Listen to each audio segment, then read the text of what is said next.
I imagine that right now you're feeling a bit like Alice, tumbling down the rabbit hole. Let me tell you why you're here. You're here because you know something. What you know you can't explain, but you feel it. You felt it your entire life. That there's something wrong with the world. You don't know what it is, but it's there, like a splinter in your mind, driving you mad. It is this feeling that has brought you to me. This is your last chance. After this, there is no turning back. You take the blue pill, the story ends. You wake up in your bed and believe whatever you want to believe. You take the red pill, you stay in Wonderland, and I show you how deep the rabbit hole goes.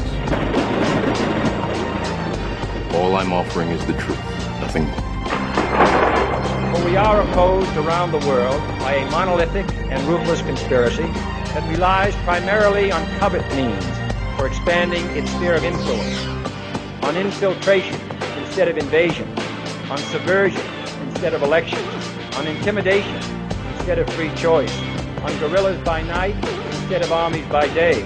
It is a system which has conscripted vast human and material resources into the building of a tightly knit, highly efficient machine that combines military, diplomatic, intelligence, economic, scientific, and political operations. Its preparations are concealed, not published. Its mistakes are buried, not headlined. Its dissenters are silenced, not praised. No expenditure is questioned, no rumor is printed, no secret is revealed. But I am asking your help in the tremendous task of informing and alerting the American people. And now, welcome to another episode of Down the Rabbit Hole. Here's your host from federaljack.com. It's Popeye. Ladies and gentlemen, welcome to another live edition. It is Tuesday, October 22nd, 2013. If you didn't hear the last 2 hours I just did with Joe, I suggest you go back in Joe's archive later on and pull it. I will grab the show and I'll throw it up on YouTube and in the archive section on Federal Jack over the next few days when I get a chance. So it was a really good broadcast. Joe's coming on Thursday. We're going to be getting into religion, but not so much I guess religion / hardcore ideologies a little bit. We're going to be covering it, and it'll probably be a show that will, spur emotions in people. It usually does. I know I put a post on Facebook the other day that it was like kicking a hornet's nest, which is what. I wanted to start conversation, but the point is, I wanted to do a show with Joe about it, and he's coming on Thursday. So, and if you didn't get a chance to listen to the last 2 hours I did with him, go check it out in the archives. Anyway, there's a few things I want to get into tonight. One of them is going to take up a good chunk of time, but I want to. I have a piece of audio that I've been looking for. It took me about a month and a half to find it because I have way too many old hard drives. And I had to go through all of the hard drives to find it. I have since now, I spent about 3 days moving everything over. I had to get a few bigger drives, and I've been consolidating things, so everything's a little bit more organized. But I had to find a piece of audio for you guys that I've been wanting to play. It serves as an example. And the example that it serves to show and set for everybody is that what you think you know about your government, you don't know anything at all. And if you think that crazy, kooky conspiracy theorists are lying when they tell you, oh, there's FEMA camps or there's plans for martial law or anything like that, well, I'm going to show you something from our northern cousins, which we have a lot of listeners that tune in from Canada. But I'm going to show you something from our northern cousins for those of you listening here in the States.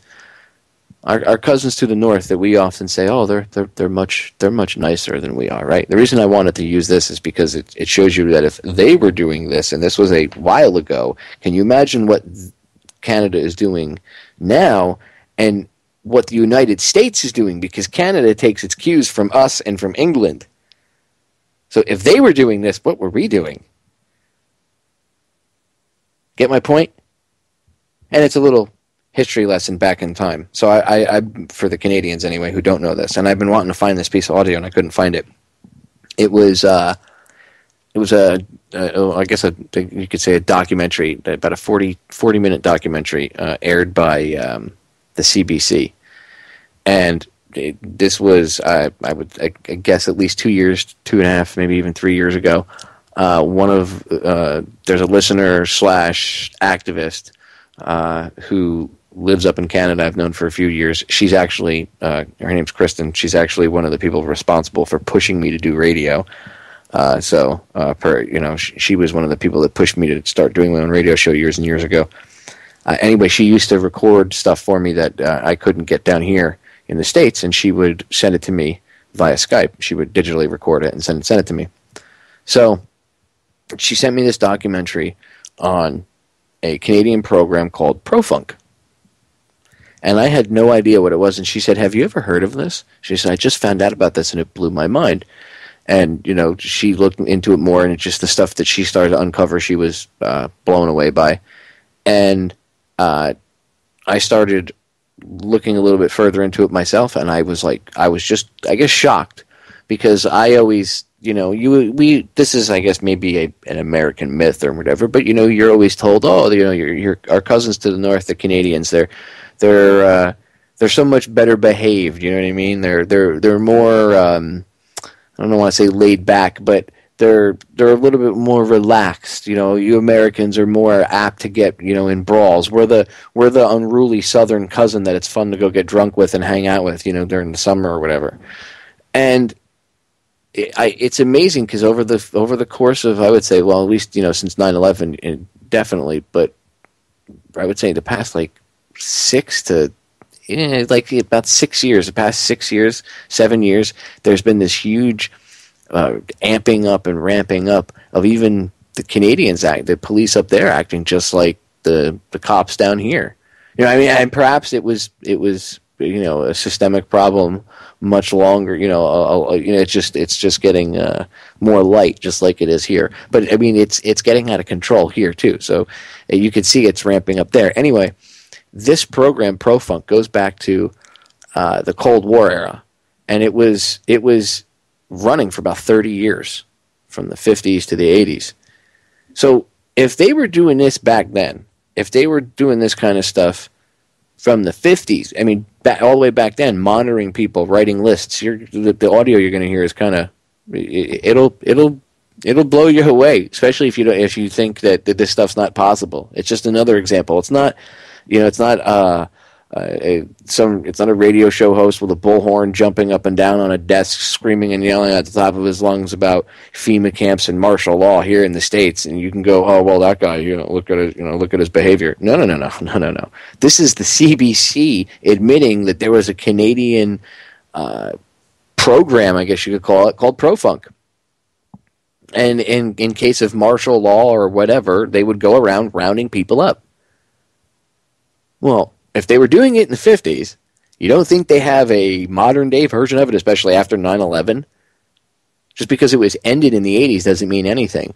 And what's interesting is this documentary, now I have to figure out the year it was, but it was shot right before the Canadian G20.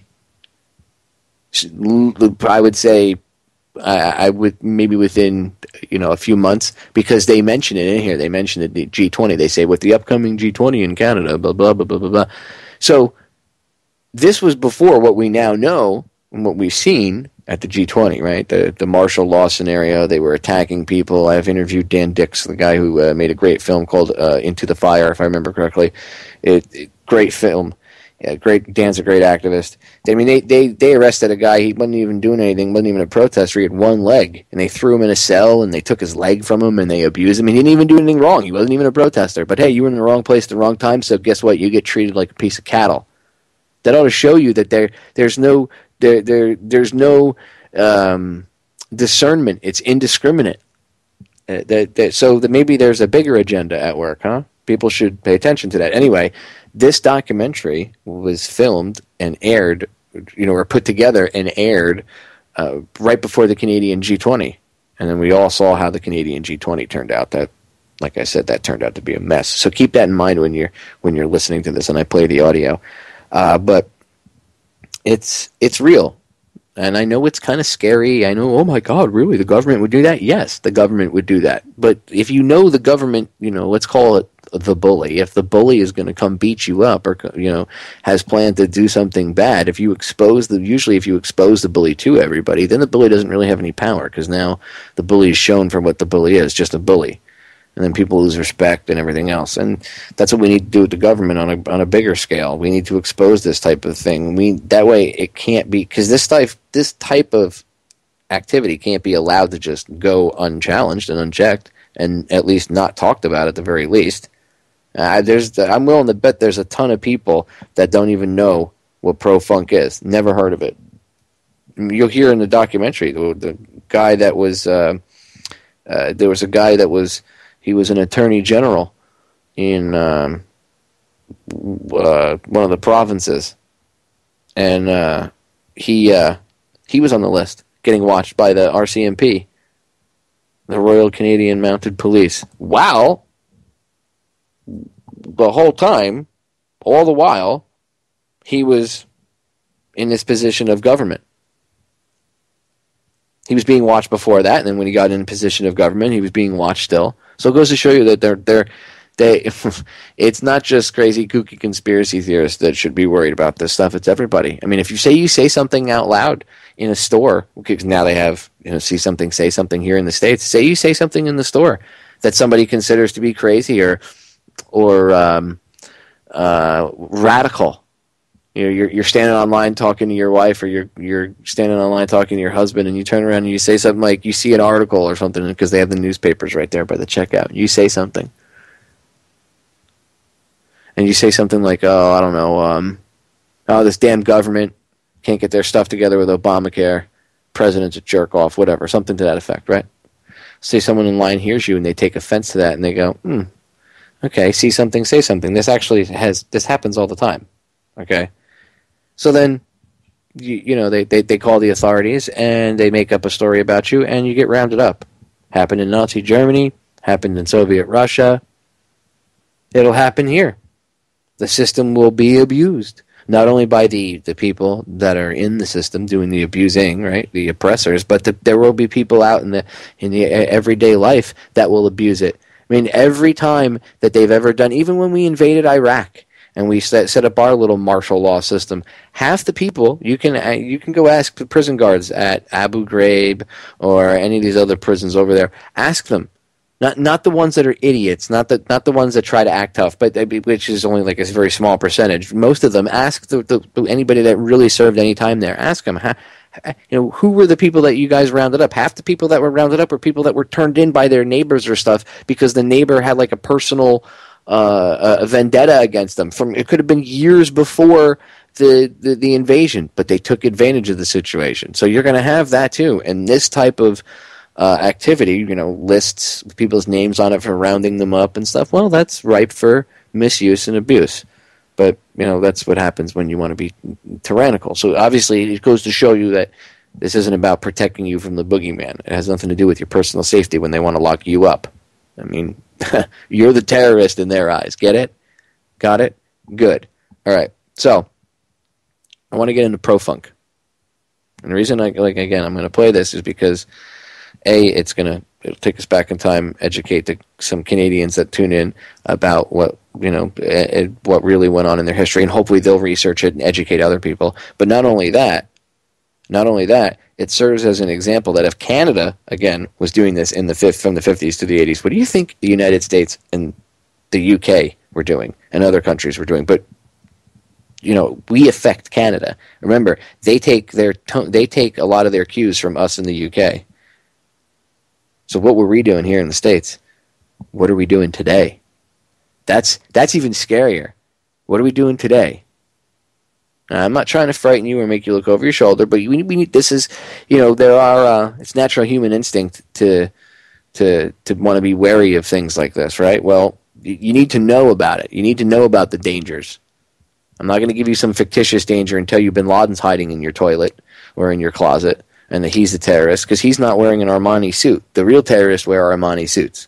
Okay, let's get that straight. Anyway, let's get to PROFUNC, the Canadian Plan for Martial Law. I know, Canadian Plan for Martial Law. There's a lot of people that, Canadians? Martial law? Yeah, check this out.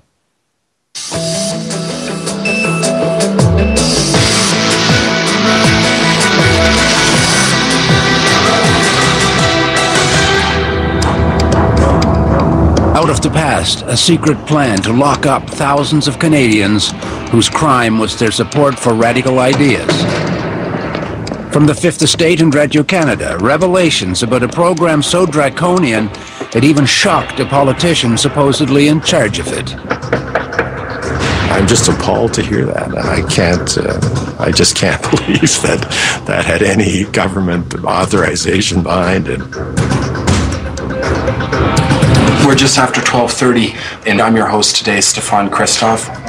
A tale of paranoid security from yesterday that resonates for activists today. CSIS, knocking on the door, pushing themselves into the apartment, insisting on speaking to my friend.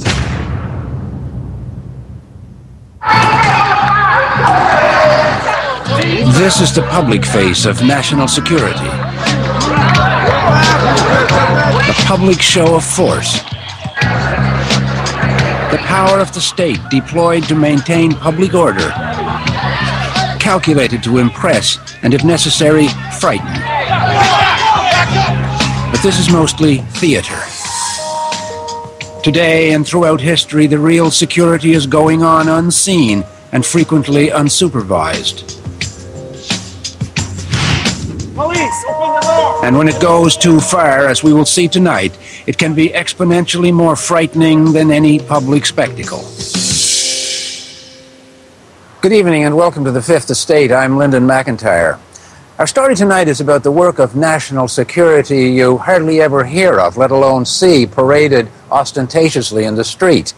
It's work conducted for the most part by undercover cops and spies. It's about a shocking program that we'd never heard about until recently, a secret scheme that was in place for more than 30 years. It's a story about how people in authority were prepared to use fear to justify repression in the name of public safety. It was 1950, peacetime, but war was high on the agenda of a secret gathering in Ottawa. Government officials are briefed by senior officers of the RCMP, then the leading agency of national security. They have a plan of breathtaking audacity. In the event of a crisis, a preemptive strike against people deemed to be the enemies of Canadian democracy. 5 years earlier, this man, Igor Guzenko, had fled the Soviet embassy in Ottawa with files revealing a sophisticated communist spy network throughout the United States and Canada. You are Mr. Igor Guzenko? That's right. And you are the man who exposed part of the Canadian-Soviet espionage system in 1945? That's correct. Guzenko and the hood he wore in public seemed to offer confirmation that the world was full of sinister conspiracies, that the communists had fanatically faithful friends in Canada, and that the world was but a blink away from another global war. By the early 50s, the doomsday scenario was easy to believe.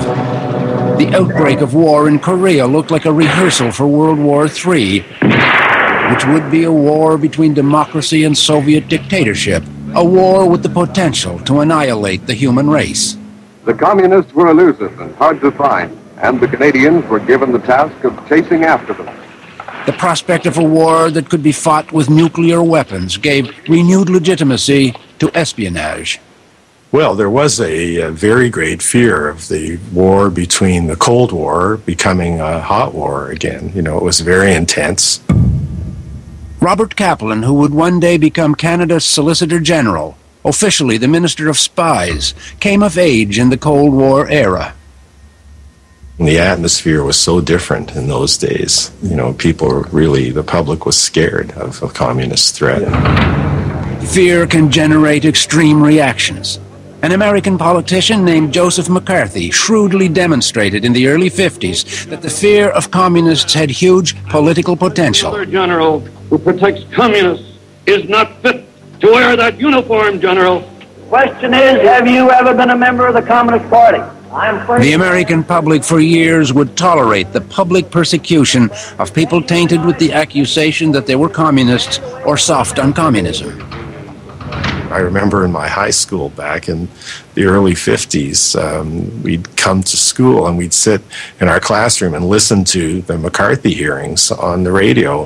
Whether you are or have ever been a member of the Communist Party. Horror with a very strong disapproval. We just thought it was wrong. If Kaplan was alarmed by what was happening in Washington, he'd have been appalled by what was going on at home.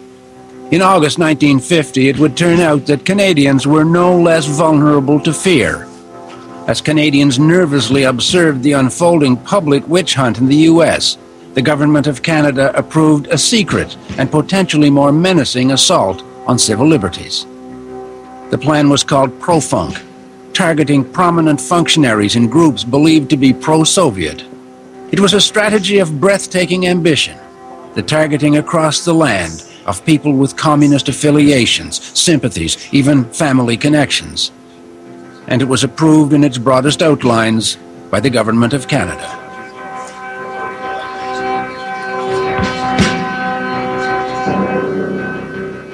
It was the brainchild of the RCMP Commissioner, Stuart Taylor Wood.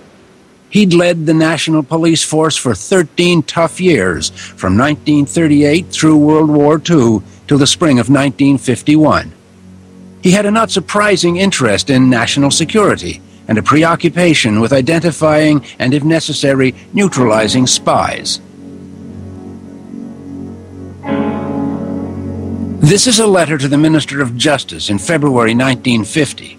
The Commissioner sets out his master plan: to spy on and, when necessary, to intern 16,000 suspected communists and maybe even 50,000 of their sympathizers.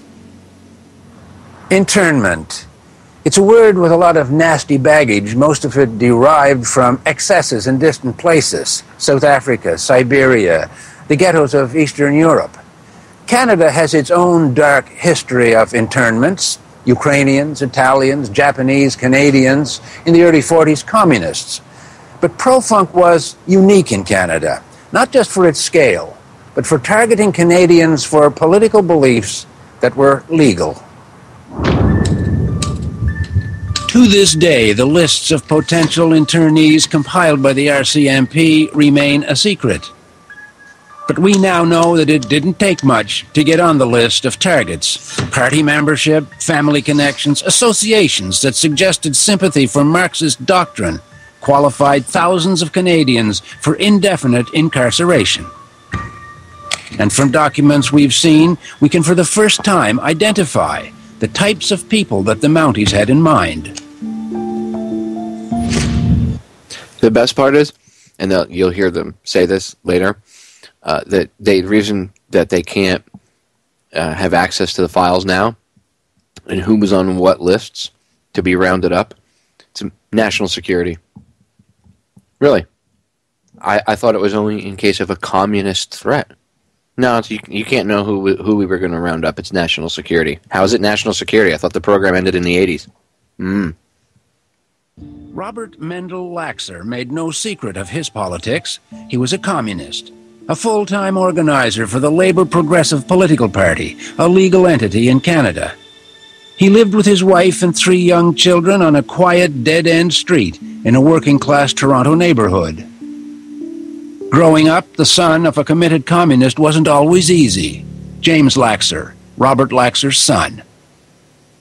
I'm about 10, 11, and the teacher, she says, today we're going to do a very exciting thing. We're going to all learn what each other's fathers do for a living. And I'm thinking, what am I going to do? Maybe recess will come along, which she'll never get to me. She finally gets to me, and I stand up, and Jimmy, what does your father do for a living? And I say, I don't know. He might have said his dad had been a soldier, served overseas in World War II. But above all else, Dad was a Red, and it bothered him. It felt awful. First of all, I was very adept at figuring out, even as a child, that while there was clearly support for the Communist Party in downtown Toronto in this period, that most people hated the Communist Party. I knew that. That Canadian politics at the federal level, in my opinion, is dysfunctional. Jimmy Laxer grew up to become a prominent academic and author and a committed social democrat. He has no time for communist ideology or rhetoric, but he still has traumatic memories of childhood among communists in a time of strident anti-communism. I felt deeply threatened. I felt that the world I lived in was a very insecure world. The message was, and I got this from by the time I was 3 or 4, was that the police were bad. The police were our enemy. The police were out there to do us harm. I'm going to pause it right there because the break is sneaking up on us. Interesting so far, huh? They had lists of people they were going to round up. Yes, I understand it was the communist scare. We still have that today, do we not? The terrorist scare. Oh my God, the terrorists are going to come get us. Run, run. Makes you wonder who's on lists. We'll be right back. We are back, ladies and gentlemen. So, PROFUNC, the Canadian police state. Wow. And again, they won't release the names on the lists. Lists over 30 years old. Actually, well, now, I mean, if it ended in the 80s, it would have been 30 years. Add another 20-something years onto it. So, going back 50 years, 60 years. Why is this national security? Why are people not allowed to have access to the names on these lists? Unless maybe perhaps the people that they associate with or are related to might be spooked by it, and you wouldn't want that because maybe you're still monitoring them because they could be considered threats to the state. You'll hear later on where there was the program ended up getting shut down because it was old people that were older Canadian citizens that were trying to travel back and forth into the United States, and suddenly after 9/11 they weren't able to get into the States because they were considered a threat to national security because their name had been put on this list, and this old list was used as a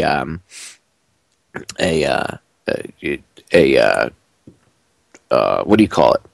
The list was used as a I guess you could say kind of like what they want to do with Obamacare and everything else. They want to have all the records, and they were able to go back and pull this old list, and people were not able to get into the States. And I mean, this goes back where people weren't into. I shouldn't say it was before 9/11. They weren't able to get into the States before 9/11 because of this stuff. Can you imagine people now after 9/11 if this was still on? Say they were on a list. And the government doesn't want to. Again, the government doesn't want to give you the names on these lists because they say it's for national security. But if they were no longer national security threats, right? Then you see my point. So these names that were on a list 50 years ago, their family members or those names could very well be on a list today. Again, after 9/11, and those very same people would have the problem of getting across the border now because back then it was easier. It was the 80s.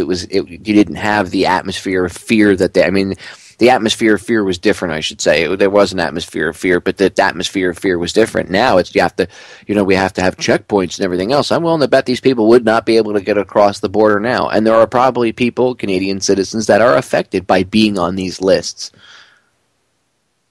But I thought that police states don't exist, and that stuff is all conspiracy theorist chicanery, right? You see my point? So if a list from the 50s was affecting people in the 80s trying to cross a border, and they're not willing to tell you now who was on those lists going back to the 50s, could people still be being affected today by the PROFUNC lists after 9/11? You see my point? Just a question. Just thought I'd raise it. Anyway, I want to get back to the audio. We're going to pick up where you were hearing one of the families who was being surveilled.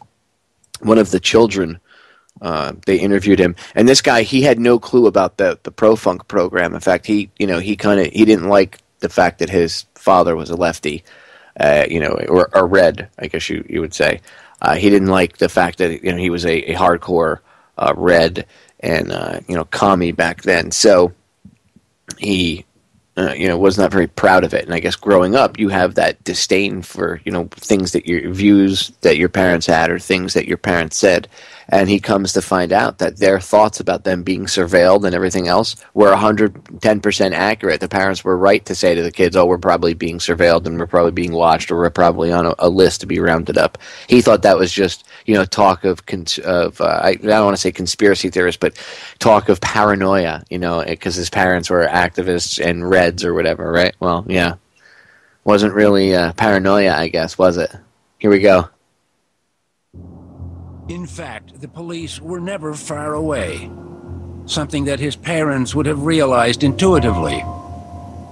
Did they ever overtly suggest to you that you got to be careful out there, that we are in a very precarious position, we are probably being watched, we are being listened to, we are being monitored, and we could be snatched at any time? Did they ever give you that? They didn't. They gave me the feeling that all those things were true without saying you have to worry about that or you have to watch. They didn't specifically say that.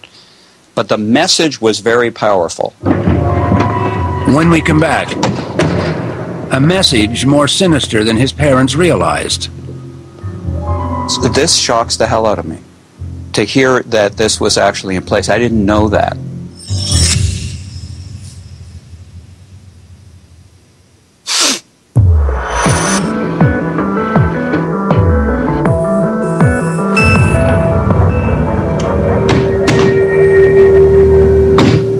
It was called PROFUNC.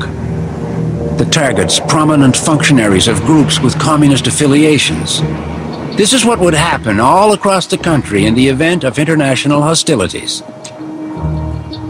Special teams in uniforms would show up in residential neighborhoods, take up tactical positions, await a signal from a designated control center. When that signal came, they'd move toward the target houses and their unsuspecting occupants. This is a story about national security. It's about a time when Canada was willing to strip thousands of unsuspecting Canadians of basic rights in the name of public order. It was a plan for mass internments, and it was kept alive for more than 30 years. Casa Loma in Toronto, a tourist landmark symbolic of an era of optimism and extravagance. What is less well known, it was once a designated prison for people deemed to be disloyal. Robert Laxer and his family lived just a few blocks from Casa Loma in the 50s. By all appearances, a typical Toronto family. The Laxers always knew that as communists they were being watched, but they couldn't have imagined that there was also a plan in place to lock them up. Communists and sympathizers in Toronto would be herded onto buses and confined at Casa Loma. They'd later be dispersed to more conventional detention in penitentiaries. After more than 50 years, we were able to provide Jim Laxer with details of that extraordinary national security initiative called PROFUNC. And there was a plan in place to round up active communists, people in organizations. You are to some extent scaring the hell out of me, but I'm not that surprised. But let me tell you how specific it is, Jim. Okay. You know where you guys, where your dad and mother, who was just as red as your dad. Absolutely. You know where they were going to be put? No. Casa Loma. A couple of blocks away from home. Yeah. They were going to be put in Casa Loma. Yeah, and so were you. You mean as a kid? As a kid, and your brother and sister. This shocks the hell out of me. To hear that this was actually in place. I didn't know that. It shocks the hell out of me because it when you say it to me, I feel a kind of anxiety that brings back the anxiety that I felt as a kid. That the plan was never implemented is of small comfort to one who might have been a target. The details are revealing of a mindset that, unchecked, could overnight unravel hard-won civil rights. Here's what could have happened. Men would be interned in camps across the country. Women would be confined in one of two facilities. Children would be either farmed out with relatives or interned with their parents.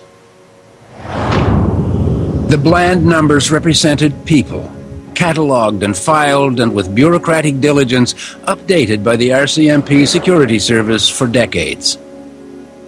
In Ontario alone, the lists in 1953 included more than 2,000 men and women either approved or awaiting approval for internment in a time of crisis. In Manitoba, one of 600 targeted subversives was this man, Jacob Penner, a prominent city politician in Winnipeg who also happened to be a longtime communist. Jake Penner was a founder of the Communist Party of Canada. Sat on city council for nearly 30 years. His life was an open book. And still, for most of it, he was spied upon as a subversive. It started as far back as 1919 when he lived here. He had frequent visits from a man he believed to be a friend and a fellow socialist. Jake once told the so-called friend he knew that he was being spied upon. "I know a spy when I see one," he claimed. Obviously not. The friend, codenamed Agent 50, was in fact a spy for the police. In the 1940s, policemen would raid the Penner home. I don't know what the heck they were looking for. Dangerous literature. They wouldn't know dangerous literature if it hit them on the head. Roland Penner is Jacob Penner's son. Was he a dangerous man? No, absolutely not. You know, he had the slightest intention, either singly or jointly with others, of overthrowing the state by force and violence. That wasn't his character, that wasn't his mode, that wasn't his belief. Roland Penner followed his parents' political footsteps, became a leading communist in Manitoba, and like his parents, a subject of intense police surveillance. He'd later discover just how intense when he got to see his security files. You have got a fairly voluminous file delivered to you, and you mentioned 80% of it is blacked out. You know, any way of figuring out what it is they didn't? Well, yeah, it's all the stuff that would tell me or anybody else who the informants were. That's what that's all about. Have you any idea who the informants were?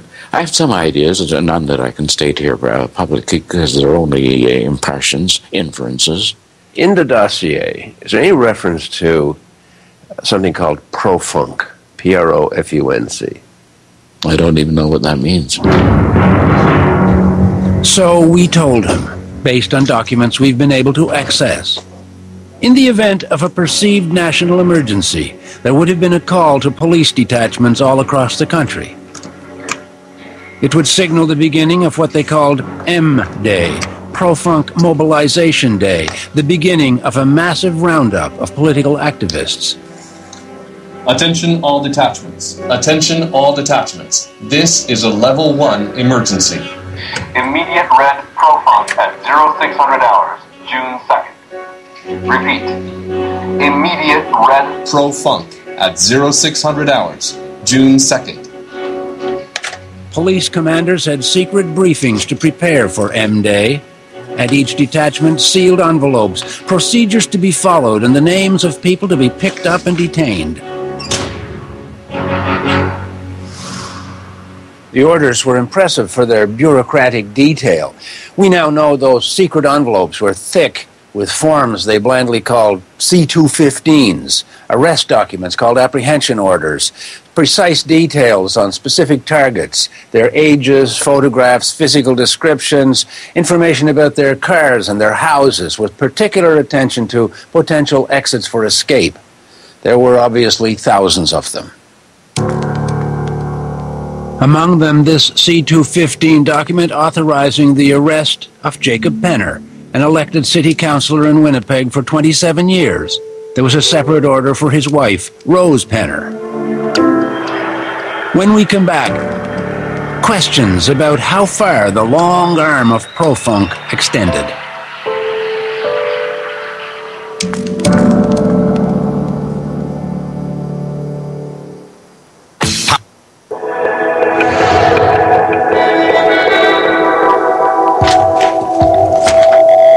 They were called the PROFUNC files. Secret dossiers on citizens considered risks to national security dating back to 1950. It was still an active part of the security apparatus in 1968, when, according to this document, an advisory committee on internments was still reviewing PROFUNC files.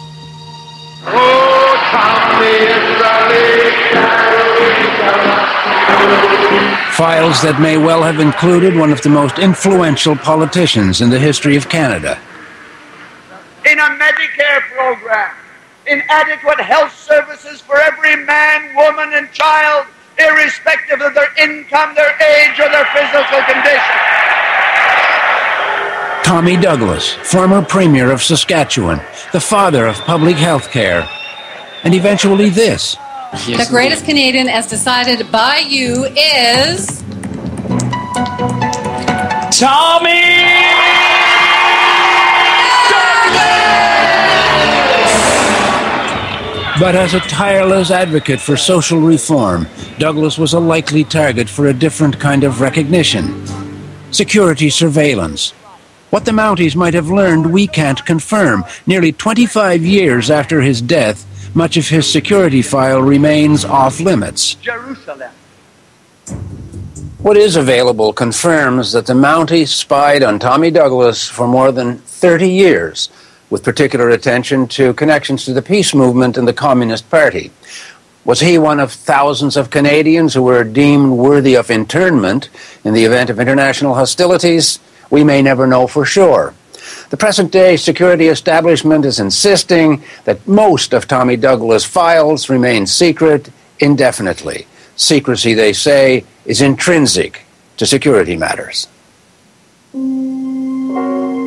But because if you saw the lists, perhaps you would see, maybe Tommy's gone, but associates and his family, their family, and the roots and where that stretches out to, and they can't have that because perhaps some of those people are being surveilled today. It's the only reason I could think why it could be important to national security, or maybe they're also trying to cover up the fact that what they did.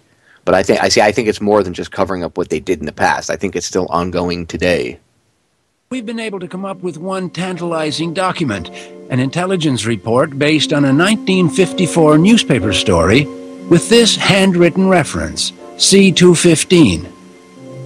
We know that C-215 refers to a detention order, a key part of Ottawa's internment plan for arresting communist sympathizers. And one of the names underlined in this supposedly incriminating document is that of Tommy Douglas. Maybe inconclusive evidence. But in another file, on another subject of police surveillance, an identical marginal reference led us to confirm the existence of an apprehension order for Roland Penner, the son of Jacob and Ruth Penner, who were also targets for possible internment. Roland Penner, like his parents, was a communist, ran for election in the 50s, which earned him his own C-215 detention document that was regularly updated for at least 20 years. Roland Penner would later join the NDP, and when the party formed the government of Manitoba in the 80s, he'd be sworn in to serve as Attorney General of the province. I'm sitting in front of the former Attorney General of the province, and I have in my lap draft detention orders for you, your first wife, possibly your children, parents, draft detention orders that were constantly updated. How long do you think the active surveillance of you by the Mounties continued? I've reason to believe, and I say that without being able to do anything more than make an inference from the dossier, that it continued even when I was Attorney General. Now, when it stopped, I don't know. Does the dossier... Lyndon, I have to advise you, it may not be stopped now. You may be under surveillance yourself. From a security perspective, Jim Laxer, like Roland Penner, might also have been dangerous. He grew up in a dangerous environment under the influence of committed communists. Morning. Laxer and Penner met for the first time recently to compare experiences living in the shadow of internment. You look like your father. And you look like your brother. They knew nothing about PROFUNC until we showed them documents outlining plans for the pickup and detention of individuals like them. Now, Manitoba, you had 161 RT men. That's, enough evidence for pickup. And for women, you had 37, sufficient evidence for pickup. So this is so clearly, the thing is aimed right at us. This is Manitoba, Winnipeg is aimed at you, and Ontario, Toronto's aimed at my family. Police, open the door! Police, ouvrez la porte! Based on the explicit details of the documents, we can credibly imagine what could have happened. The precise instructions for the raids and the arrests.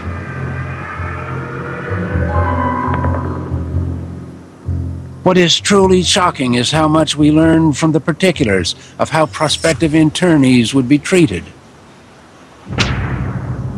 They'd be under military control, subject to stringent regulations, not allowed to speak to one another without permission from their guards. Page after page of rules with harsh consequences for infractions. Up to 3 days on a bread and water diet. And should they try to leave, they could be shot. Mind you, these people hadn't been charged with anything, officially. This was in case the state decided there was an emergency, whatever that emergency may be. Remember, the president can do that to this very day here. That there were lists of people that were going to be rounded up. These people, they don't know if these people actually did anything wrong. They don't know if these people were subverting the democratic process. I do air quotes as I say that, please. But you know what I mean. They weren't subverting that. They weren't doing any of that. These people were, look at them today. One of them, Penner, the one guy, he was the guy I was talking about earlier. Attorney General in Manitoba.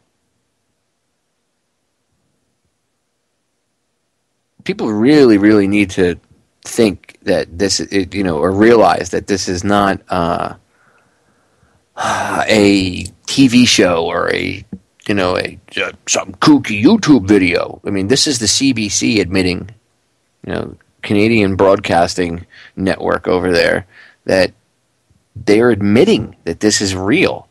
Now, can you imagine what we don't know about? You all know when the government finally does admit to anything, they only admit to the smallest bit, the smallest tidbit. So you can only imagine, you can only venture a guess.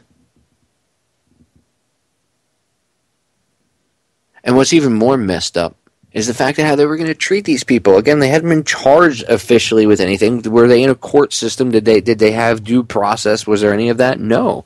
These people would have been rounded up and put into facilities. Their children would have been rounded up. Now, you think that they don't have those very same plans now? You think that they don't have those very same plans on the books? That's what martial law plans are. That's what Rex 84 and all that stuff is. That's when you hear people talking about, oh my God, there's lists and they're going to round people up and put them in FEMA camps. What do you think they're talking about? That's exactly what they're talking about. And if you think that, this was 50 years ago. This dates back to. So, and it didn't stop till the 80s. So if they were willing all the way up into the 80s, I was already born by then.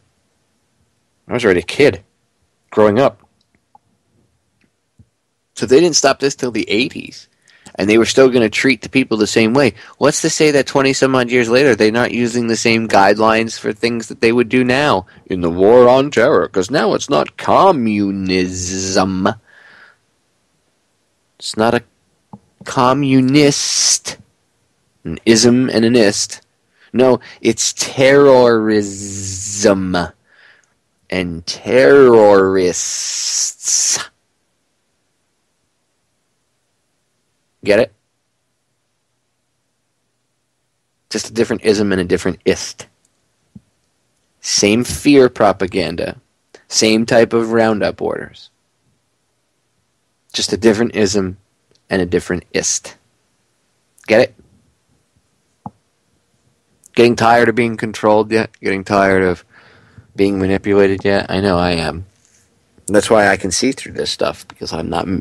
They're not able to manipulate me like that anymore. And you too. Once you understand this, once you see this, maybe you got family up in Canada that thinks you're a crazy, kooky conspiracy theorist. You're a nutbag. Show them this.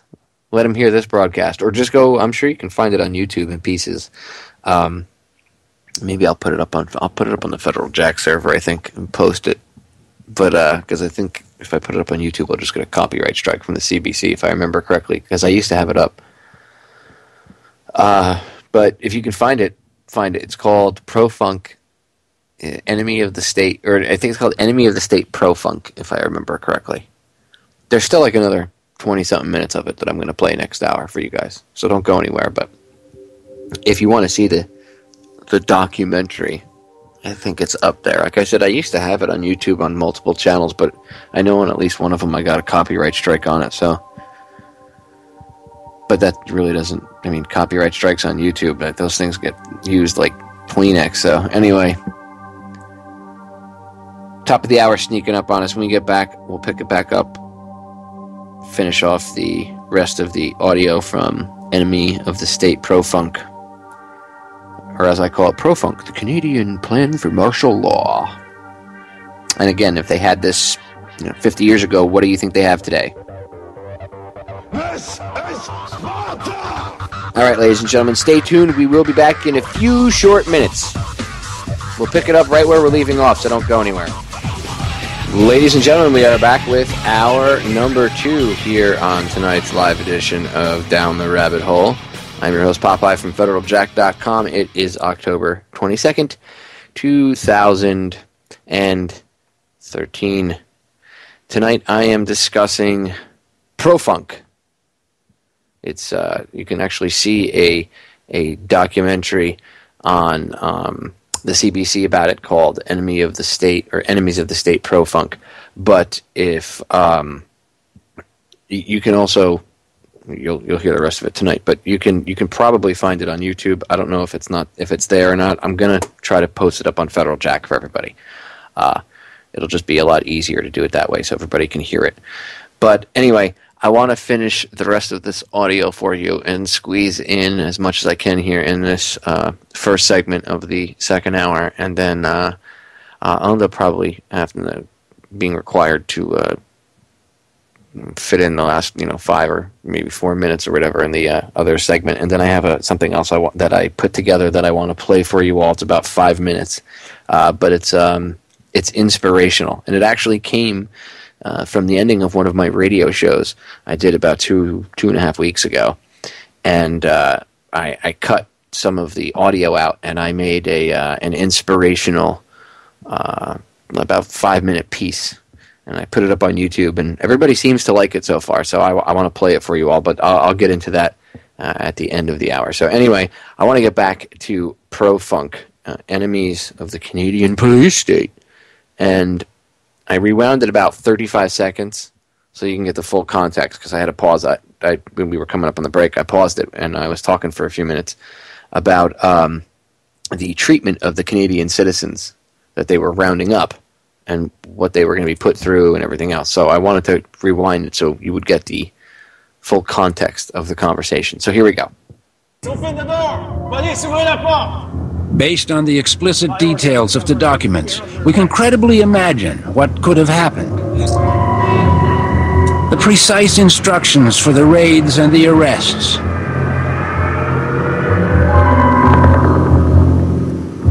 What is truly shocking is how much we learn from the particulars of how prospective internees would be treated.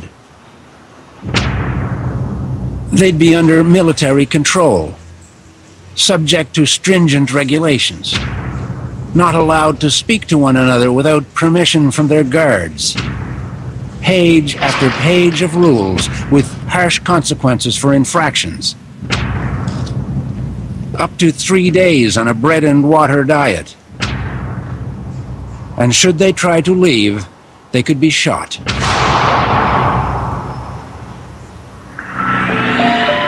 Times change. Our insecurities evolve. By the 70s, the bogeyman of communism was replaced by the specter of homegrown terrorism. The October crisis in Quebec in 1970 provokes another startling authoritarian display. At any cost? How far would you go with that? How far would you extend that? Oh, just watch me. Under the War Measures Act, nearly 500 people are swiftly rounded up from lists provided by the security establishment. Jean-Paul Brodeur took part in a subsequent review of police activity during the crisis in Quebec. Before he died recently, he confirmed for Radio-Canada that some arrests in October 1970 were based on lists of communists, possibly those PROFUNC lists, made available to Quebec police. Ils se sont mis en contact avec la GRC et ils ont été au quartier général de la GRC à cette époque-là, qui était rue Sainte-Catherine. Ils étaient dans une petite pièce et les gens de la GRC allaient dans une autre pièce et revenaient avec des dossiers qui ne leur donnaient pas vraiment à lire, mais leur donnaient des noms. It would come as a surprise to Daniel Waterloo to find himself among the separatists. Tiens, je suis ici. Yeah. Waterloo was definitely an old-school communist, an admirer of international revolutionaries, Lenin, Che Guevara. He had no sympathy for terrorism. The FLQ, we didn't agree with bombings. It's not the way to change the world. And our principle is of changing society with the people, not against the people. If you blow bombs and you kill the neighbor's daughter, you're not going to have the woman to support your activity. It's not right. It's not the correct way. But Waterloo was swept up anyway. Spent months in jail and never quite knew why, until now. We've been able to confirm for him that he'd been a long-standing candidate for internment under the PROFUNC operation. Daniel Waterloo was one of those thousands of Canadians for whom an apprehension order, a C-215, had been prepared and filed away for use in an emergency. Radicals, whatever cause they advocate, end up on lists. Secret lists are among the basic building blocks of national security. The trouble with lists is that the people who end up on them rarely know about them, or what the people who record their names ultimately do with them, who they share them with. And we can never know for sure what impact being on a list might have on a life or on a livelihood. Well, again, how many people are blocked from entering the United States? That affects their lives, right? And people will go, this is what irritates me when you bring this up, because that's a valid argument right there. And somebody will go, and not even in the national security state, but one of the brainwashed people here would say, well, what's the big deal? So they couldn't travel to here. They couldn't come here on vacation. Oh, whoop-de-friggin-do. There's bigger things in the world to worry about. Well, yeah, except that their rights and their freedom to travel was just infringed for no good reason. So yeah, you should be pissed about that. And if you're not, well, then there's something wrong with you. I mean, for you to just sit around and go, well, it doesn't bother me. I mean, it's only someone's vacation getting wrecked, so they're tripping to the States from Canada was wrecked. Who cares? Well, what about if that was reversed? What if that was you or your family? Oh, well, then maybe you'd get pissed off, right? Well, then maybe you'd probably most likely be all upset and up in arms about it. Well, the government can't do that. They can't do that. What is this, America? What do you think we live in? A police state? We do live in a police state. It's the point I'm trying to get across to you. We do live in a police state. Time to wake up and smell the coffee. That way, once we wake up and admit that there's an issue, we can adjust it and fix it. It's not too late, but we need to admit that there's a problem first. That's the first step. There was little doubt back in the 60s that Martin Loney would end up on a list. He was a student radical in British Columbia. Even when he later took a job in government, he wound up on another list, as he recently discovered. Of more concern, however, is the presence within certain government departments and agencies, particularly CMHC, of a small group of former campus revolutionaries. This group was led until recently by Martin Loney. This is a letter from a minister, prepared with input from the RCMP. Loney has returned to the United Kingdom to accept a teaching position, but his disciples remain. This is deranged nonsense. I mean, the idea that people would be my disciples. The letter identified more than 20 civil servants as Martin Loney's radical disciples, what they called an extra-parliamentary opposition, some of whom to this day prefer not to be identified. Robert Rabinovich has no problem being outed. Then a Privy Council bureaucrat in Ottawa, he would survive the stain of having been formally identified as a potential threat.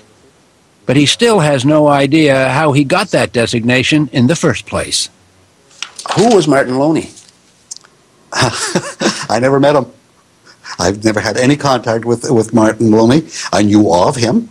He was a legitimate radical. And he went on, from what I know, to university and was a radical force in university. But he wasn't a threat to the state. Rabinovich went on to senior jobs in the public service, including a stint as president of the CBC. That the conditions do not build on our strengths, such as news and current affairs.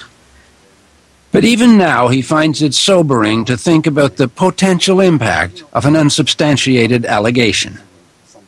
It scares me that somebody would sign it. I'm sure it was drafted by the RCMP at the time.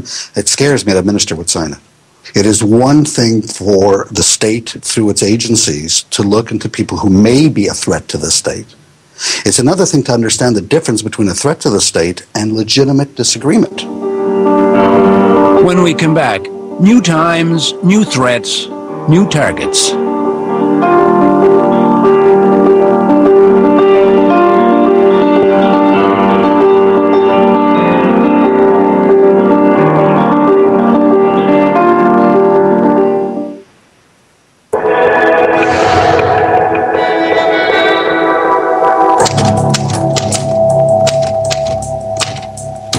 PROFUNC, brainchild of a war mentality.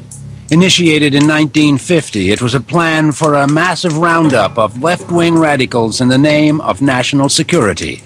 The program would eventually die of old age in the 80s, mercifully put to sleep by someone who didn't even know that it existed. I, Robert Philip Kaplan, do solemnly and sincerely promise and swear. Bob Kaplan became Canada's Solicitor General in 1980. He was a Liberal MP from Toronto. He started getting calls from irate constituents, old-timers getting turned back at the U.S. border. Something about security. And so some of these elderly people were, because of things that had happened in their past, working maybe for a communist newspaper in Toronto or being involved in the labor movement or whatever, had resulted in them being identified as a threat to the national security, and they weren't being admitted to the United States because of that. There were enough complaints that he decided to raise the issue with the RCMP. As Solicitor General, the force was under his jurisdiction. Well, they were saying that one of the people on the list was invited to come to Moscow to some type of annual conference, and he was invited by the embassy to go, and that this kind of proved that there was still a little bit of life left in this threat to our national security. And I remember the commissioner and I sort of looked at each other. In 1983, he finally instructed the Mounties to stop whatever they were doing that was causing border hassles for superannuated communists and lefties. What he didn't realize was that his instructions would effectively kill a 33-year-old program that he was unaware of until we told him. I'm just appalled to hear that, and I just can't believe that that had any government authorization behind it. And I'm very proud that my name is on the order to shut that program down. The PROFUNC plan, with its mass arrests, its draconian detention, its orders to shoot people, seems so quaintly yesterday. But there's nothing yesterday about national security. It's everywhere today. In the 50s, it was communism. Today, it's radical Islam. It's assorted liberation movements, freelance anarchists. In the 50s, it was mostly the Mounties watching. Today, it's the RCMP, CSIS, and more than 20 departments and agencies of government with so-called national security responsibilities. It's an eclectic list. Border services and CSIS, not surprising. But how about Health Canada, food inspection, heritage, revenue? They're all engaged in the collection and the storage and the exchange of information about Canadians, often without oversight.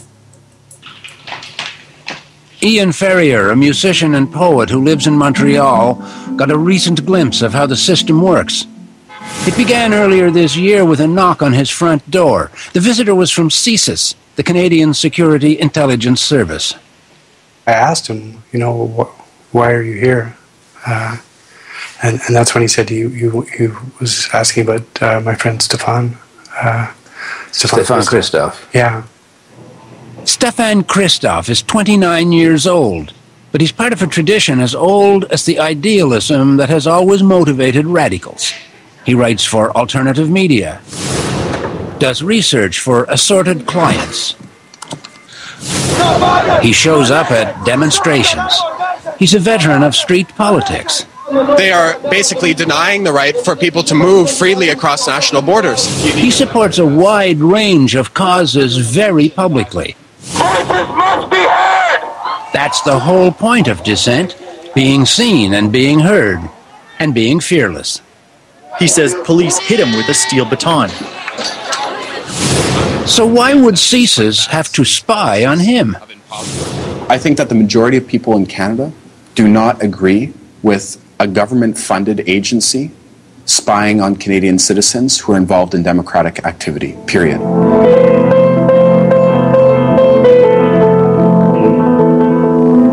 Christophe moved to Montreal 10 years ago. He and Ian Ferrier bonded over music and political causes. What were the questions like? Well, I guess the one that he kept coming back to is Stefan violent in any way? Is Stefan violent? Yeah, that's what. And your answer was? Well, I mean, hell, he could babysit my kids. He's not a violent man. He's the opposite of that. So there was never a moment of doubt, oh my God, I know somebody that I should be worried about? No, none at all. It was more, I was hurt that he was asking questions about him, It was the last he'd hear from CSIS, but before the agent went away, he had a quiet warning. Before he went away, he said, I hope you're going to keep this confidential. And I said,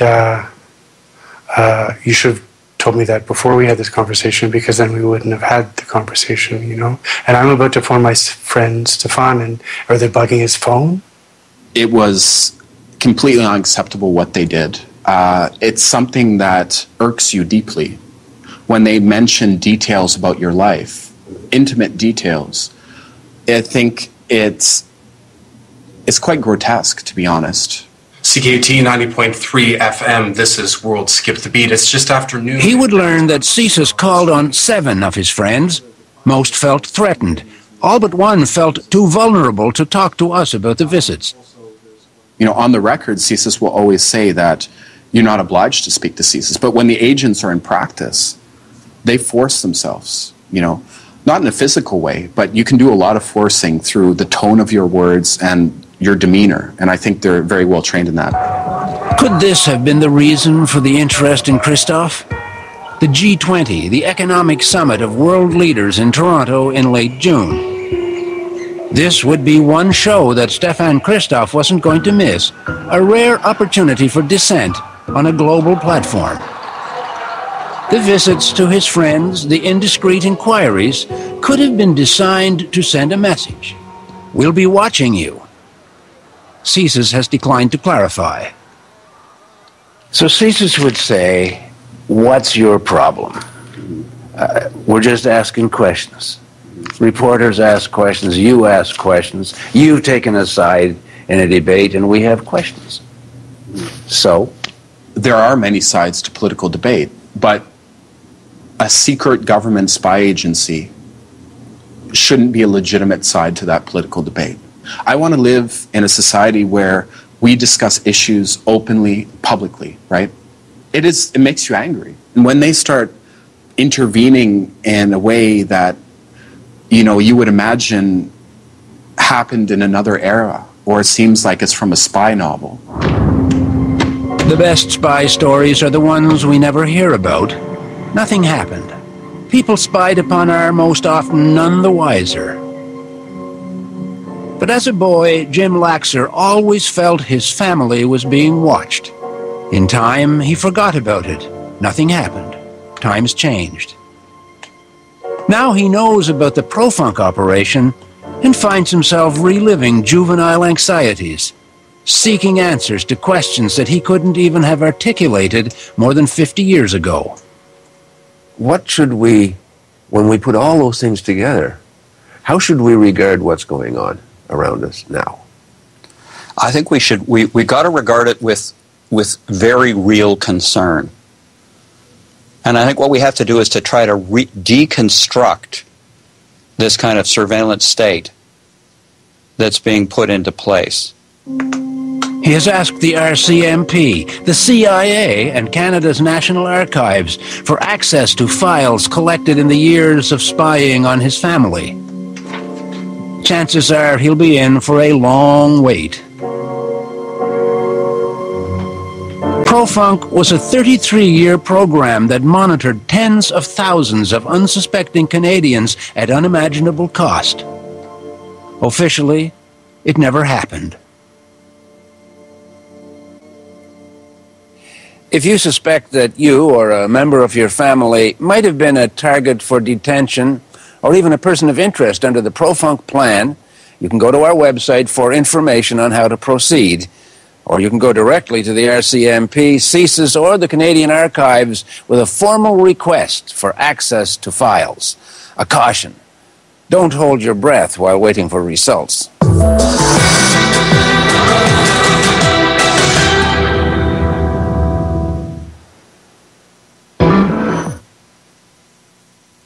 That's it, ladies and gentlemen.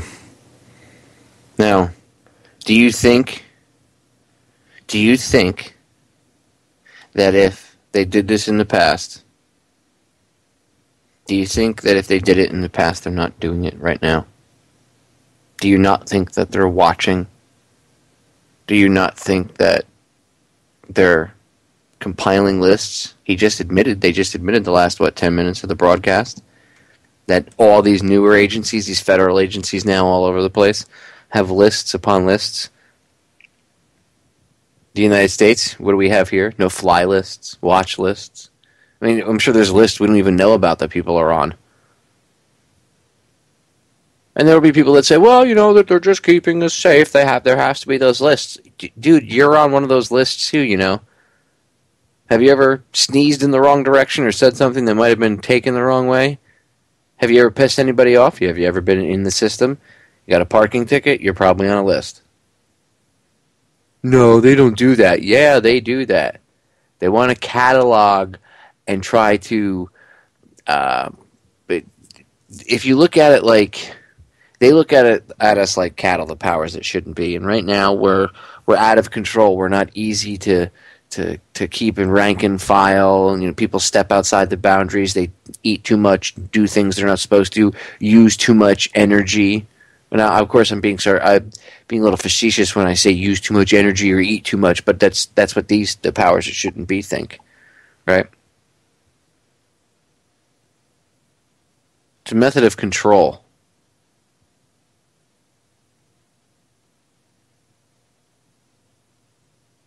Having people on lists, having people's names, who should be rounded up, who shouldn't be rounded up, who needs to be watched. All that stuff, lists, compiling that. You can't fly. You've been a bad citizen. That's control. Well, what if they're terrorists, Popeye? How many people are on the no-fly list? And they're like 6-year-old kids. DHS first lied and said that kids weren't even on the list and that wasn't true. And it turns out, no, that there's 6, 7-year-old kids getting on the no-fly list. Can't get them off. One of the kids, her father's a doctor. At least the guy's got resources. He's trying to get his kid off the terror watch list. She's like 5, 6 years old. Last time I checked, they were still trying to fight to get her off because they couldn't get any answers from the government. Good luck getting off a list once you're on it. It's not like you making a list for bread, milk, eggs. This is a list of whose rights are going to get violated, who's going to get rounded up. And then when you start to do things like that, well, then you start to create a climate of fear where people go, I don't want to get pissed off. I don't want to, I've heard rumors that they compile lists. I don't want to end up on a list, so I don't want to rock the boat. So I'm just going to watch Dancing with the Stars. I'll just go along to get along. Another way that it's used to control. We're like out-of-control cattle, like I said. We're running all over the place, and they're trying to get us, they're trying to steer the herd. And at the same time, they're trying to make the herd, trying to figure out how to, make the herd less skittish, I think would be the best way to put it. Because so that way they don't stampede and start running off in all different directions. I think that would be the best word for it, skittish. They get us used to the thunderstorms around us. And they're wrangling us like, we're cows, right, going through the slaughter. That's the way they look at us. They look at us like cattle, the powers that shouldn't be. Why do you think they treat us the way they do? It makes a little more sense, right? Then we start to understand why they talk down to us, exempt themselves from the same laws they want you to be required to follow, right? Because we're cattle to them. To them, they are the herder. If it weren't for them, we would be lost, dumb animals chewing on grass. That's what they think of us. So all this crap is just a method of control. Lists are not a good idea. If you think they are, maybe if you a to-do list, but not a list of, and I don't care if people say, well, what about terrorists? That's the problem. Who decides who and what is a terrorist? That's a real slippery slope. Anyway, we're going to break. PROFUNC, Canadian martial law plans. If you live in Canada and you haven't heard about it, now you have. Go check it out. Tell others. When we get back, I got something special for you. Stay tuned.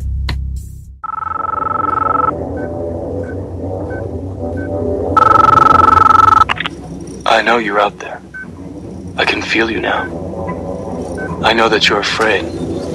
You're afraid of us. You're afraid of change. I don't know the future. I didn't come here to tell you how this is going to end. I came here to tell you how it's going to begin. I'm going to show these people what you don't want them to see. I'm going to show them a world without you. A world without rules and controls, without borders or boundaries. A world where anything is possible. Where we go from there is a choice I leave to you. President John F. Kennedy. Ladies and gentlemen, the very word secrecy is repugnant in a free and open society. And we are, as a people, inherently and historically opposed to secret societies, to secret oaths, and to secret proceedings. We decided long ago that the dangers of excessive and unwarranted concealment of pertinent facts far outweighed the dangers which are cited to justify it. Even today, there is little value in opposing the threat of a closed society by imitating its arbitrary restrictions. Even today, there is little value in ensuring the survival of our nation if our traditions do not survive with it.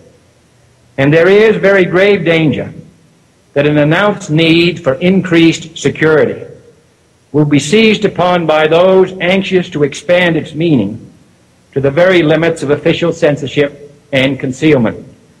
That I do not intend to permit to the extent that it's in my control. And no official of my administration, whether his rank is high or low, civilian or military, should interpret my words here tonight as an excuse to censor the news, to stifle dissent, to cover up our mistakes, or to withhold from the press and the public the facts they deserve to know.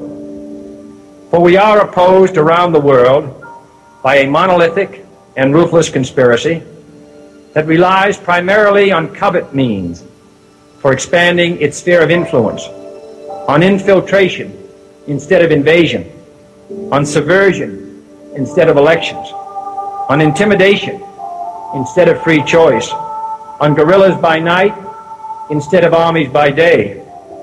It is a system which has conscripted vast human and material resources into the building of a tightly knit, highly efficient machine that combines military, diplomatic, intelligence, economic, scientific, and political operations. Its preparations are concealed, not published. Its mistakes are buried, not headlined. Its dissenters are silenced, not praised. Its dissenters are silenced, not praised. Its dissenters are silenced, not praised. No expenditure is questioned, no rumor is printed, no secret is revealed. No president should fear public scrutiny of his program, for from that scrutiny comes understanding, and from that understanding comes support or opposition, and both are necessary. I am not asking your newspapers to support an administration, but I am asking your help in the tremendous task of informing and alerting the American people. For I have complete confidence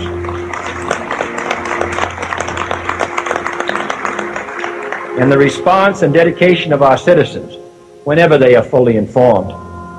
I not only could not stifle controversy among your readers, I welcome it. This administration intends to be candid about its errors.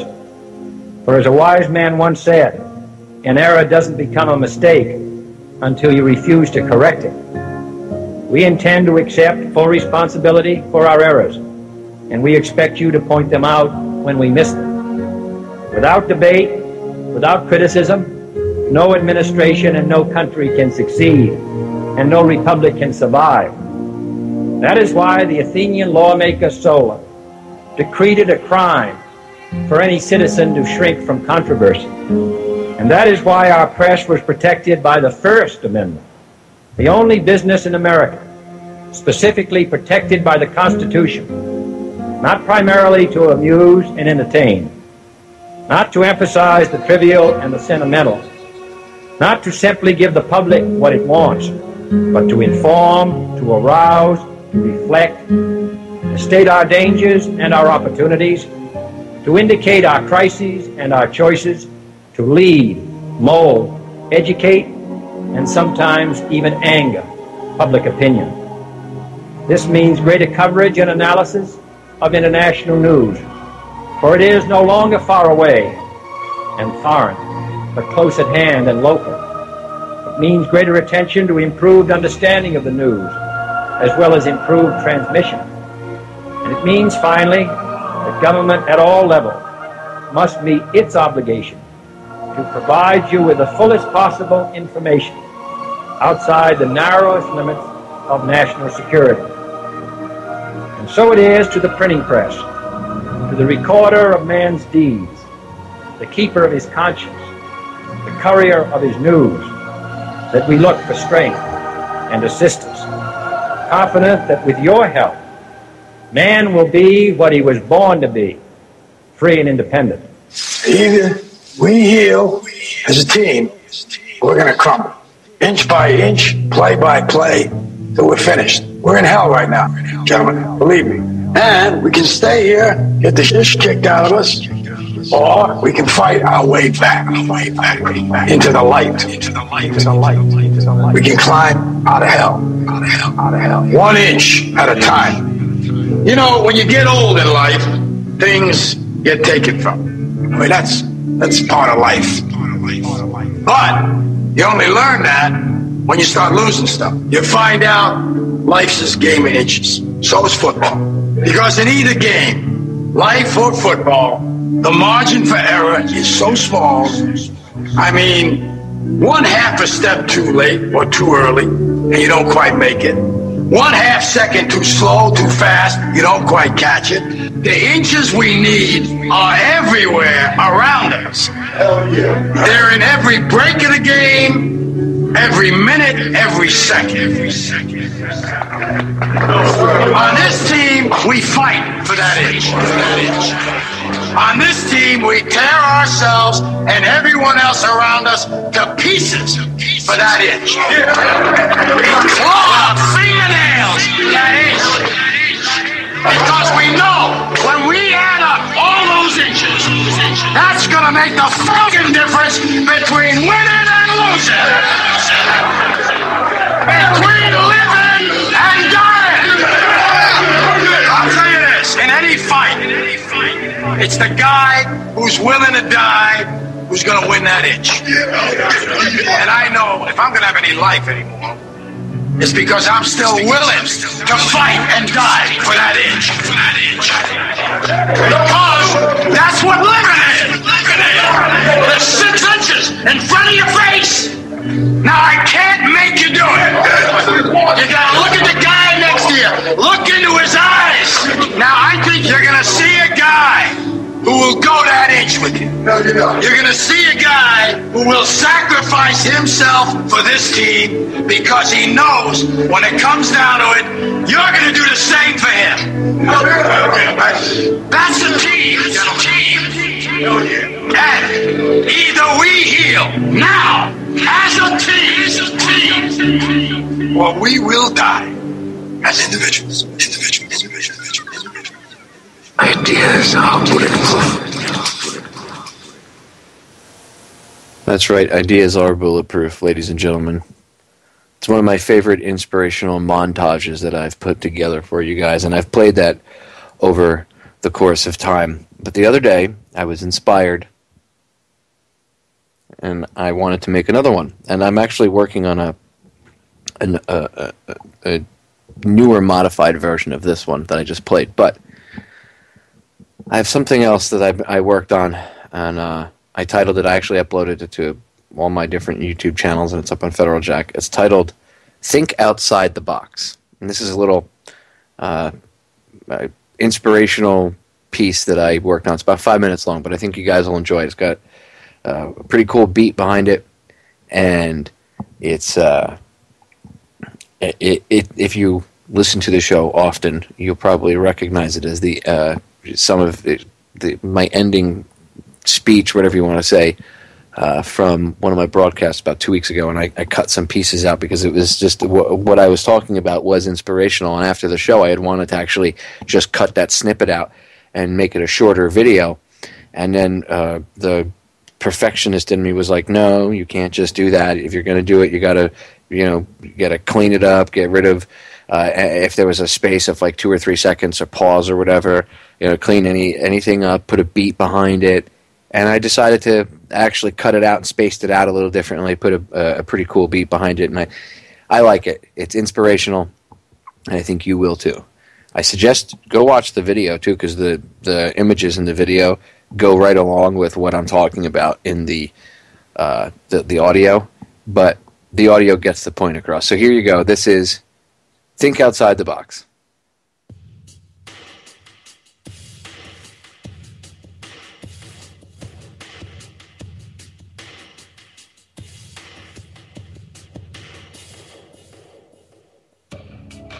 The only way to get out of this is to think outside the box. You can't fix a problem with the same level of thinking that created it.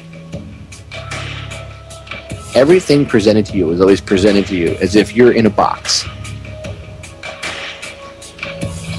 And if you're standing in this box, you see the walls to your left, you see the walls to your right, you see them in front, you see them in back. If you look down, you see a solid floor because you can feel it underneath your feet. So you don't even bother to think to look up.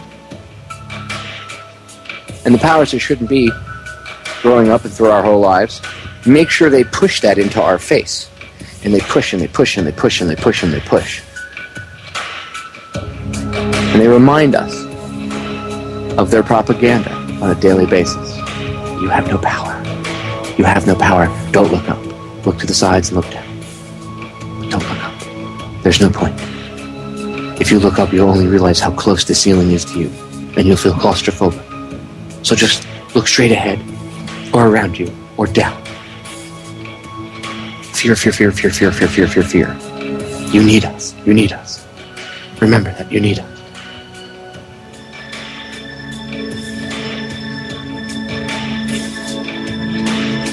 And you never look up. You always look around, look down, and you just assume, hey, they're right. And everything is presented to you in this fashion, that the only solutions are what are presented to you inside this box. And picture the walls of this box like video screens. And all these events happen, you can see things going on. There's really never solutions ever offered. There's never critical thinking offered. There's only one or two options offered. Usually it's A or B, and you have to pick. It gives you the faux choice of picking when both options lead to the same thing. They've been playing this game for a very long time.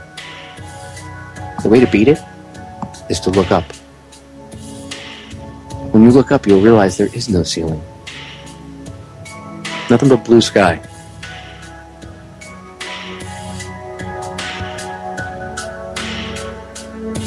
That'll make your brain say, wow, that's odd. I thought there was a ceiling there. And you suddenly realize that you're not so tiny in this box, but actually you're cramped in there real tight. All squeezed up tight. You feel very constricted. And suddenly you step up. You just stand up straight. And you stretch your body out. You take a big breath. You stretch your muscles out and you hear your bones creaking and cracking. Everything's starting to align itself. And you realize when you clear your eyes and you rub your eyes and you look around you that there's infinite possibility all around you wherever you can see. And when you look down at your feet, you suddenly realize that that box is very, very small. And you were cramped up in there. Where you thought you were standing inside of a large box, you're actually cramped up in there, all squeezed up. But you didn't realize that in reality, because in your mind, they had you thinking you were a very small, powerless individual. When in reality, you're like a colossus. You just stood up out of that box. And it's tiny. It's like a tiny little shoebox now that you're standing in.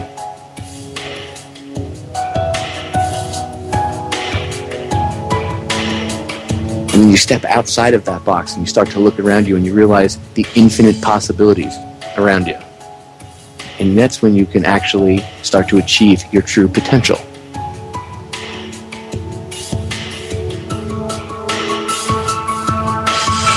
That's how they control us. And the way of beating their methods of control is that simple, because once you step outside of that box, ladies and gentlemen, you make them irrelevant. And that's how we win, is by making them irrelevant. They are set and armed and prepped for a physical fight with us. They want us to think that it's either total capitulation or bloody revolution. Again, a choice of only A or B. When in reality, the real choice is to step out of the situation and don't play the game. Period.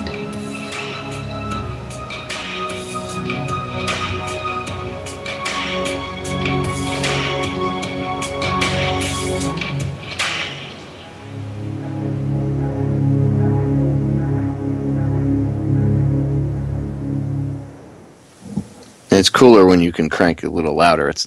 It's the background music is set a little low, so I know coming across the radio it comes across a little lower than it actually is. But you don't want to. I wouldn't want to have it too high because then it would drown out the words, which are important because it's actually spurring people to think. Anyway, just something I got inspired the other night after I got off air. I think it was Friday night, if I remember correctly. Yeah, it wasn't. Yeah, it was Friday night. I think it was Friday night. Anyway, it was I think it was Friday night. After I got off air, I ended up being up till about 7:30, 8 o'clock in the morning working on that. Because it takes a while to go edit things up and then do stuff in post-production. Anyway, it's fun. I like doing this stuff, so I'd rather put out positive stuff and inspirational stuff, things that will inspire people with some courage and hope. I mean, the first hour and a half of the broadcast, I spent talking about the police state, martial law plans in Canada, letting you hear about a real program that went on. Lord knows what's going on now. Not if something's going on. There is something going on. Just don't know what it's called. Meet PROFUNC 2, The Revenge of Tyranny, whatever. Right? So since I talk about darker stuff or scary stuff, depressing stuff, intimidating stuff, whatever, the first hour and a half I wanted to get into a little bit of inspirational stuff. The last half hour, I don't like to put out the fear vibe totally with my broadcast. Any of the new listeners that might be just tuning in will learn that. The older listeners understand that. I'm not a fear dude. I don't get off on pimping fear, and I don't make any money doing this. So I don't have a stake in selling you some line of crap or whatever to try to get you to buy a survival seed vault that I sell on my website. You know what I mean? Yeah, I do this because I want to leave a better world than I came into. Now, doesn't mean I plan on leaving this place anytime soon, but when I'm older, I don't want to look back and be like, oh, I should have done something, I could have done something, why didn't I do something? I go to bed at night, I close my eyes, I have no problems falling asleep. I have no problems looking at myself in the mirror. Because I know I do the right thing. So I like to inspire people to feel the same way and have that same kind of courage. And I find that when I do these inspirational pieces and stuff like that, it usually does help.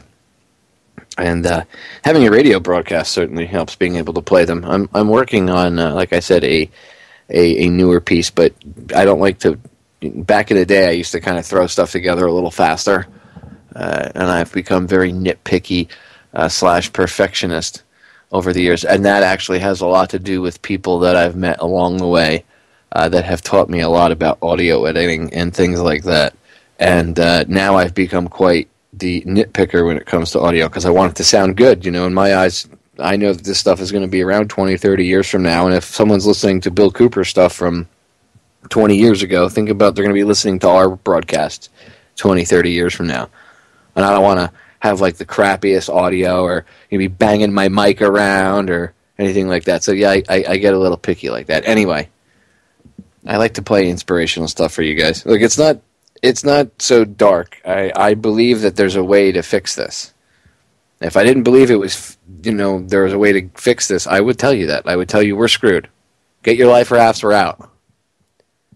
Everybody always says, I'm going to leave the country. Where are you going to go? You think you're freer somewhere else? Oh, yeah, I'm a lot freer. Really, where? Where? Do you have guns? Yeah, I love my guns. You think you're going to take your guns with you when you leave the country? I don't think so. Try it. See what happens. I'm willing to bet unless you got lots of money and you got some pull, you ain't taking your guns with you anywhere. So what are you going to do when you're in that country and say the United States gets overthrown, gets eaten up, thrown to the wolves, and then they turn around and now they're going to come after all the people that are hiding out in the expats in these little countries, and you guys don't have anything to defend yourselves, or nobody to, form coalitions or groups with to defend yourselves, except maybe the local islanders, and good luck with that. They'll just park a couple cruise missiles from 50, 60 miles out. there's no choice. It's very simple. We stay. We fight any way we can. We try to fight the info war first. I hate, to use the term, but it is what it is. I mean, even the State Department admitted it when Hillary was in. We're in a war of information. That's what this is all about. That's why they have so much propaganda out there. And this battle is going on. This intellectual battle is going on right now. It's raging. It's like, World War I, II, and possible III all combined into one. The fierceness of the fighting, the things going back and forth. It's just the way it is. You don't realize that, though, because you're used to seeing bullets and bombs and rockets flying back and forth for warfare. That's what they want, though, by the way, the powers that shouldn't be. They don't want a war of information because they're losing it. They can't win a philosophical battle. So they'd rather fight a physical battle. Just remember that. When I say that, people, I've been accused, were you a coward? No. I don't like being goaded into a trap. I use my brain before I fight. I think before I swing. So I can make sure I know where my fist is going to connect and do the most damage. Get it? I don't want to get baited into a trap. I don't like that. I don't want to be I don't want to see this country get baited into a fight. That's what they want. That's why they present you again. It's a choice, right? Illusion of choice.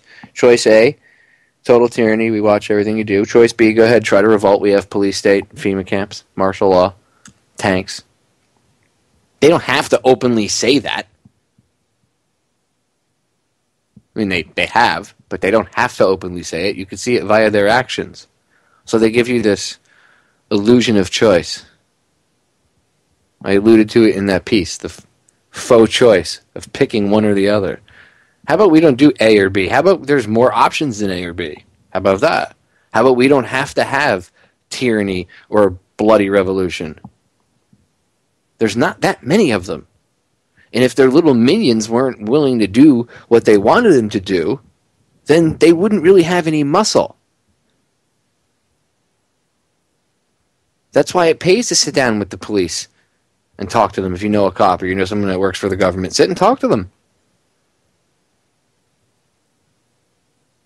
And there are people that think they're doing good or whatever. Well, you're not. But that's why they play us off against each other. That's why they try to get the cops to fight with the civilians to fight with the cops, right? We hate the cops. Cops, civilians are all scum. Right? That's why they do that. Oh, the civilians are turds. Cops are pigs. Keeps a divide. Makes it easier for the cops, or for the people that control the cops, rather, to have the cops go do bad things to the people that they want to subjugate, right? These people play games. I said this on Joe's show. They play things at a level that you can't even contemplate, ladies and gentlemen. They don't look just straight ahead. They think in 3D and 4D, a dimension that you can't even think about, okay? They think on levels. It'd be like if you were inside of an M.C. Escher painting, okay? Like the stairs. That's how these people think. That's how they operate. Okay? Their brains are like the inside of an M.C. Escher painting. So many levels that they think ahead. You have no choice. You have to see this in order to be on the same level playing field that they are. Once you understand this, once you can see it, you can see through their crap much easier. And their methods of control go away instantly. Poof. Good night. That's what happens. And then they're irrelevant. Bye. And then we move on. Humanity. Yay! Problem solved. All right. I'll catch you all again live tomorrow night. If everything goes as planned, I'll have author Steve Alton on for an hour. Go check his series on Megalodon's out. Anyway, I'll catch you all again tomorrow.